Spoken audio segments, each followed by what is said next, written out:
নমস্কার বন্ধুরা, আমি মমিতা লাইফের খুঁটিনাটিতে আরও একটা নতুন দিনে তোমাদের অনেক অনেক স্বাগত। আজকের ভিডিওটা সন্ধেবেলা থেকেই শুরু করলাম। তো দেখো, আজকে এতগুলো জামা কাপড় কাচাকাচি করা হয়েছে, তো সেগুলোকেই ভাঁজ করতে বসে পড়েছি। কারণ এই জামা কাপড় ভাঁজ করাটা সত্যিই বলতে একটা বোরিং কাজ। তো কি করা যাবে, কিছু তো করার নেই। সে বোরিং কাজ হোক আর ইন্টারেস্টিং হোক, কাজ তো আমাদেরকে করতেই হবে। তো যাই হোক, চলো জামা কাপড়গুলো আগে ভাঁজ করে নিই, তারপরে যাব রান্নাঘরে। কারণ আজকে সকাল থেকে তোমাদের সাথে কিছুই শেয়ার করিনি, আর বিকেলের পর থেকে যা যা করব সেটাই তোমাদের সাথে শেয়ার করব, এই রকমটাই ভাবনা চিন্তা করে নিয়েছি। তো চলো সম্পূর্ণ ভিডিও দেখতে থাকো, আর ভিডিও ভালো লাগলে অবশ্যই একটা লাইক ও কমেন্ট করো, আর যদি একটু বেশি ভালো লাগে তাহলে পরিবারের মধ্যে শেয়ার করে চ্যানেলটাকে সাবস্ক্রাইব করে আমার পাশে থেকে যেও।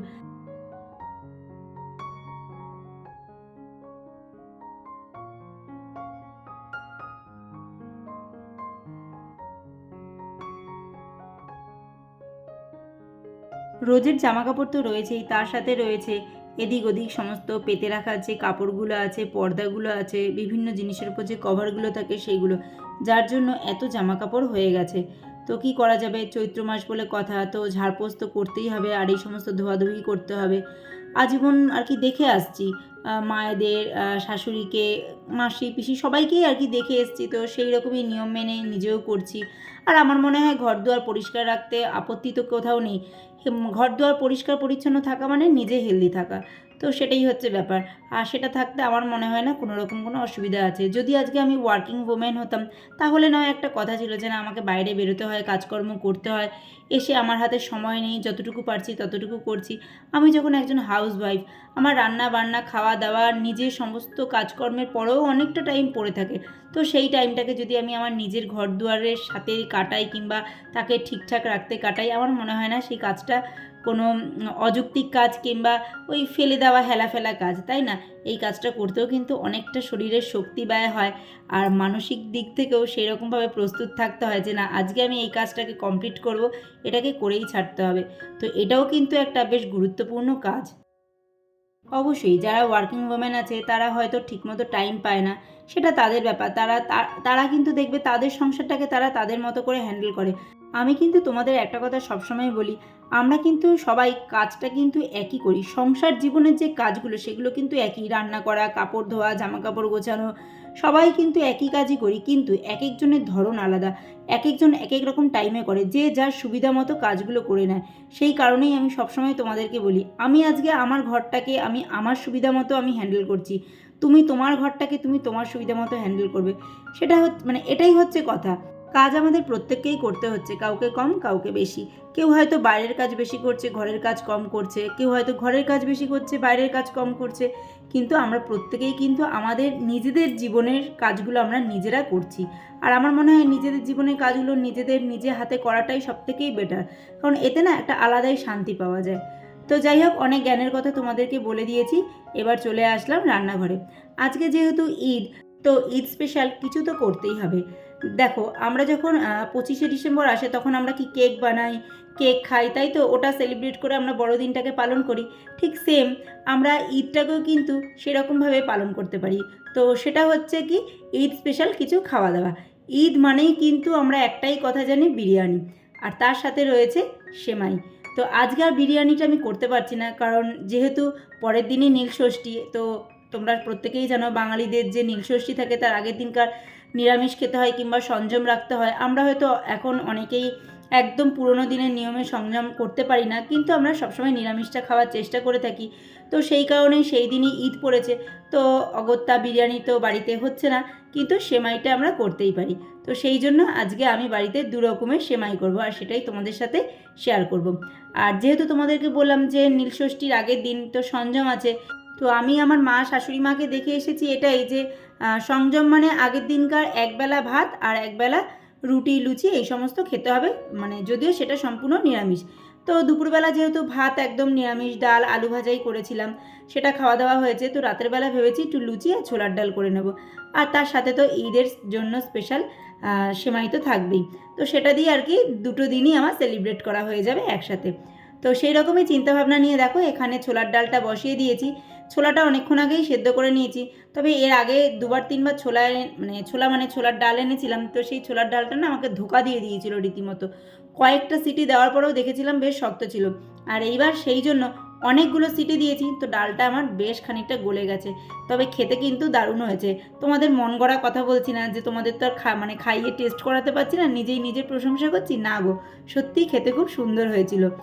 তো যাই হোক, ডালটা হতে হতে দেখো এখানে আমি কিছু বাসনকোসন ছিল সেগুলোকেও ধুয়ে মেজে একদিকে করে রেখেছি। আর কাজু বাদাম ছিল না, তো কর্তামশাইকে পাঠিয়েছিলাম কাজু বাদাম আনতে। তো সেই ফাঁকেই আর কি বাসনগুলো মেজে নিয়েছিলাম। তো যাই হোক, কাজু বাদাম তো নিয়ে চলে এসেছে কর্তামশাই। চলো এবার সেমাইটা রান্না করি। এই সেমাইটার আলাদা কোনো নাম আছে কি না আমি জানি না, কারণ এই সেমাইটা আমি একজনের বাড়িতে খেয়েছিলাম, তখন থেকে আমার ভালো লাগে এরকম ড্রাই সেমাইটা। তো সেই হিসাবে আর কি আমি করছি। তো খানিকটা ওয়াইটি থেকে জ্ঞান অর্জন করে আর খানিকটা নিজের টেকনিক কাজে লাগিয়ে সিমাইটা করছি। তোমরা যারা সিমাই বানাতে পটু, সেমাই বানাতে গিয়ে আমি কী ভুল করেছি অবশ্যই কিন্তু আমাকে ধরিয়ে দিও। প্রথম ভুলটা তো আমিই তোমাদেরকে বলে দিই। দেখো, এটা করার আগেই আমাকে ড্রাই ফ্রুটসটা ভেজে নিতে হতো, তো সেটা করতে আমি ভুলে গেছি। তো কি করব, তো এখানে তো ঘি দিয়েই ভেজেছি, তো অনেকটাই ঘি পড়ে গেছিলো। তো ভাবলাম এগুলোকে একটু সাইড করে আঁচটা একদমই কমিয়ে দিয়ে ড্রাই ফ্রুটটা হালকা করে একটু ভেজে নিই। তো সেটাই আর কি করে নিলাম। আর এই ড্রাই সেমাইটা আমার খুব ভালো লাগে, যেমন আমি ভালো খাই তেমন আমার মেয়েও কিন্তু ড্রাই সেমাইটা খুব ভালো লাগে। মানে এই শুকনো সেমাইটার যত রকম পদ হয় আমার খুব ভালো লাগে, পায়েসের থেকে এটা বেশি ভালো খাই। তো সেই জন্য আর কি নিজের চাহিদাতেই আর কি ওয়াইটি ঘেটে ঘুটে আর কি একটু শিখে নিয়েছি কোনো মতে আর কি করে খাওয়ার জন্য। ঈদের নেমন্তন্ন পাবো এমন একটাও বন্ধু নেই, কিন্তু এখন কিন্তু অনেক বন্ধু আছে, কিন্তু তারা অনেক দূরে থাকে। যদি কাছে থাকতাম তারা না নেমন্তন্ন করলেও হয়তো আমি সেমাই খাওয়ার জন্য ঈদের দিন তাদের বাড়ি গিয়ে হাজির হয়ে যেতাম।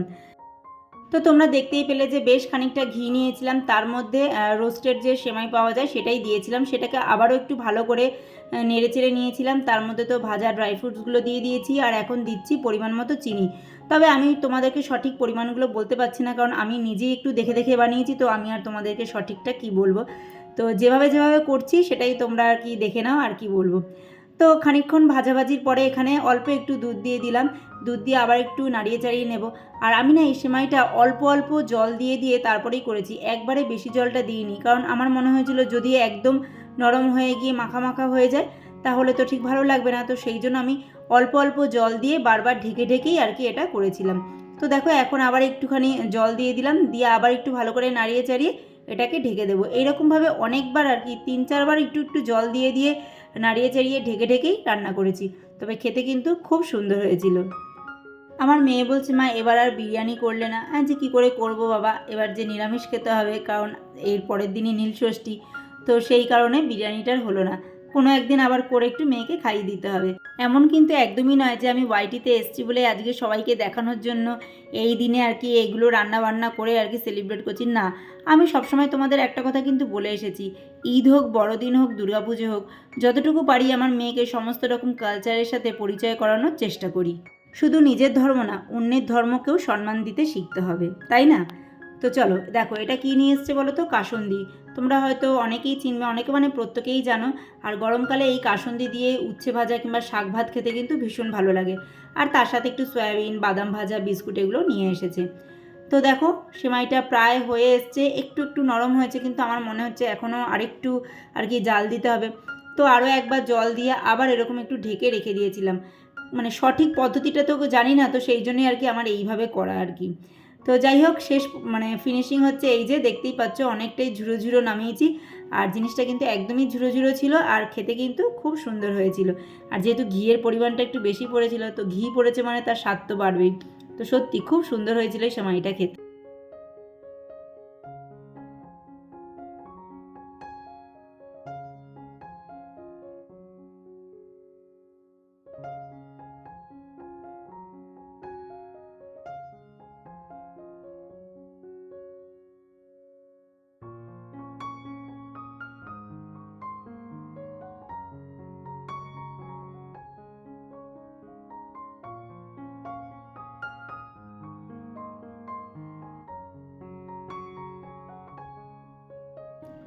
তারপরে ওই একই রকম পদ্ধতিতে অল্প একটু ঘিয়ের মধ্যে আরও একটা রোস্টেড সিমাইয়ের প্যাকেট এখানে দিয়ে সেটাকেও একটু ভাজা ভাজা করে নিচ্ছি, আর এর মধ্যে একটা তেজপাতা দিয়েছিলাম।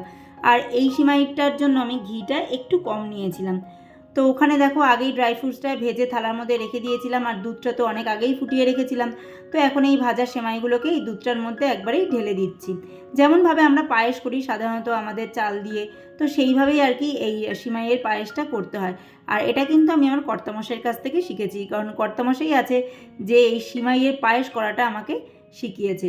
আর তোমরা তো দেখেইছো যে আমার জন্মদিনের দিনও কর্তামশাই এটা করেছে, কারণ ওই যে সিমাইটা যে আমি খুব ভালো খাই।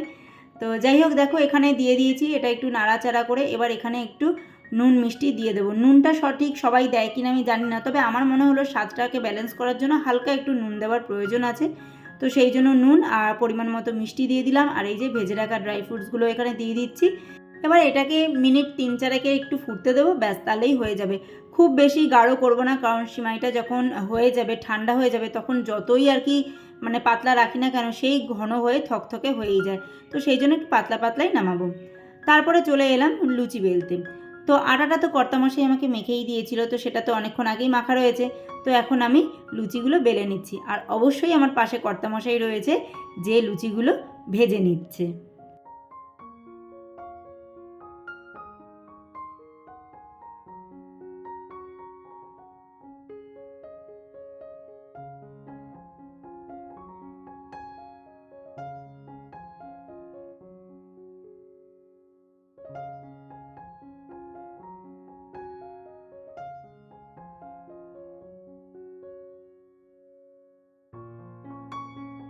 তবে আজকের দিনে আমার এতটাই শরীর খারাপ করছিল, তোমাদেরকে কি বলবো, একটুও মনে হচ্ছে না যে আমি তোমাদের সামনে এসে নিজেকে দেখাই।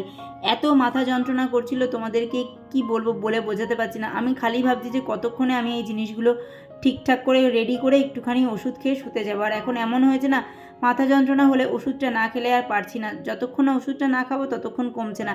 এই অভ্যেসটা এই আজ মাস 6 ধরেই হয়েছে যে যখনই মাথা যন্ত্রণাটা হচ্ছে একবার ওষুধ না খেলে কমছে না। আগে এই ওষুধ খাওয়ার ব্যাপারটা ছিল না, একটু শুয়ে থাকতাম, একটু মানে কি 1-1.5 ঘন্টা 2 ঘন্টা শুয়ে থাকলে মোটামুটি কমে যেত, কিন্তু এখন আর সেটা হয় না। কি করা যাবে, কিছু করার নেই। তো চলো, লুচি তো মোটামুটি আমার ভাজা হয়ে গেছে, এবার প্লেটিং টাইম।